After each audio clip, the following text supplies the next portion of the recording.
नमस्कार। देखिए, राजनीति की दुनिया में अक्सर दो शब्द हमारे सामने आते हैं, राज्य और शासन। और कई बार हम इन्हें एक ही समझ लेते हैं। हालांकि सुनने में ये एक जैसे लगते हैं, पर इनके अर्थों में एक बहुत गहरा अंतर है। किसी भी राजनीतिक व्यवस्था को ठीक से समझने के लिए इस अंतर को जानना बेहद जरूरी है। तो चलिए आज इसी गुत्थी को सुलझाते हैं। तो सीधा सा सवाल उठता है, क्या राज्य और शासन एक ही चीज है? इसका जवाब है नहीं, बिल्कुल नहीं। हाँ, ये दोनों एक दूसरे से बहुत गहराई से जुड़े हुए हैं, पर ये एक नहीं है। आइए जरा इनके बीच के बारीक अंतर को समझते हैं।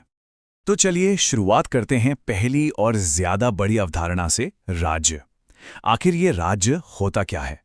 इसे समझने के लिए हमें इसकी जो मौलिक राजनीतिक पहचान है उसे जानना होगा। राजनीति विज्ञान की भाषा में राज्य को एक अमूर्त यानी कि एक एब्स्ट्रैक्ट कंसेप्ट माना जाता है।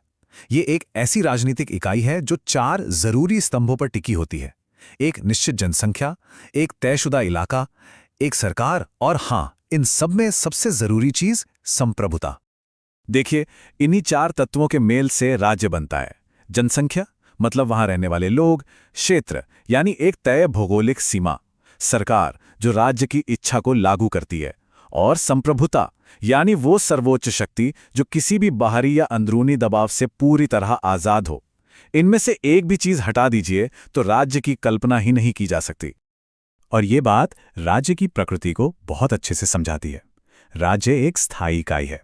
सरकारें आती जाती रहती हैं, शासक बदलते हैं, लेकिन राज्य एक संस्था के तौर पे हमेशा बना रहता है। इसका सबसे अच्छा उदाहरण तो अपना देश भारत ही है। 1947 से भारत एक राज्य है, लेकिन तब से लेकर आज तक कितनी ही सरकारें आईं और गईं। तो असल में राज्य क्या है? ये एक विचार है, एक कॉन्सेप्ट। आप इसे छू नहीं सकते, देख नहीं सकते। ये वो वैचारिक ढांचा है, वो फ्रेम है जिसके अंदर सारी संस्थाएं काम करती हैं। ये नागरिकों की वफादारी का प्रतीक है। ठीक है, तो राज्य की बात तो समझ में आ गई।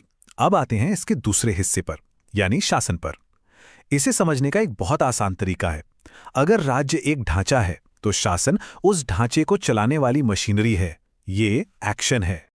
तो शासन क्या है? शासन वो सारे काम हैं, वो सारी प्रक्रियाएं हैं जिनके जरिए स्टेट की अथॉरिटी का इस्तेमाल होता है।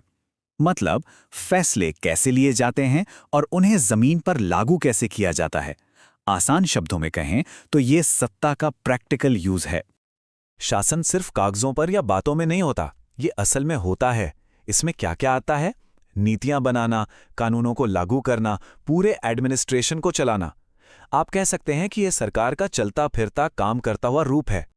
अब देखिए, राज्य के ठीक उलट शासन एकदम कॉन्क्रीट होता है। इसे आप देख सकते हैं सरकारी दफ्तरों में, अधिकारियों के काम में। और क्योंकि इसे चलाने वाले लोग बदलते हैं, सरकारें बदलती हैं, तो ये टेम्पररी होता है।